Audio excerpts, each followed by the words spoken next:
My name's Kevin Jackson. I'm the screenwriter and producer of El Pasajero, which is screening tomorrow at Edwards Island 2 at 12:30. Well, tell us a little bit about it. What's the inspiration behind the movie? Well, it's a Venezuelan movie. It was shot in Caracas and also a little seaside town about 45 minutes away from Caracas. And it's actually based on a true story, something that happened to my business partner's father. He was in a cab on his way home on New Year's Eve many years ago, and the cab driver held him up. Cab driver pulled a gun. I didn't mean to just laugh like No, that, it's but fine. I'm like, it's not No, that's the funny. perfect reaction, If I though. was in his shoes, I would be like, where am I? And the cab driver is holding me up. But this is the great thing, though, right? Instead of freaking out, instead of like calling the cops or giving him the money that he had on him, he recognized the guy's gun. It was a very rare gun, and he said, "Hey, where'd you get that? I'll buy it off you." So he offered to buy the gun off the guy, but the deal was the guy had to come in and hang out with him. So he brought him into his house, and they hung out together all night, and they just talked, and they got to know each other.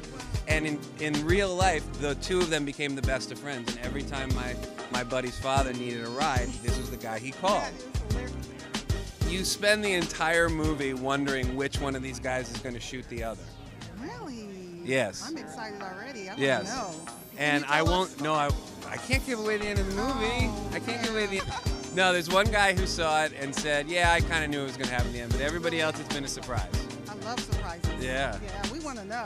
Inquiring minds want to know. Well, you're going to have to come tomorrow, Give us the 12:30. name of the movie again? It's called El Pasajero.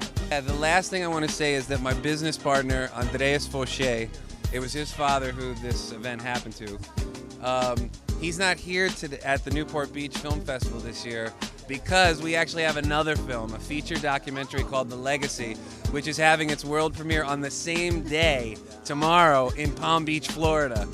And so that's why Andres couldn't be here today, but I wanted to put a plug out to that because it's in support of a wonderful organization called the Youth Orchestra of the Americas. And it's a wonderful story that explores musicians from like the worst possible situations. The worst possible situations you can imagine. Some of the poorest countries in the Western Hemisphere. And it also features a gentleman who's a Holocaust survivor. It's called The Legacy, and he tells an amazing story about how the violin literally, I don't mean figuratively in the least, literally saved his life. He got pulled out of a firing line because he played the violin. And so that's... Music is the soul to people, I think. Well, I hope people see this movie and believe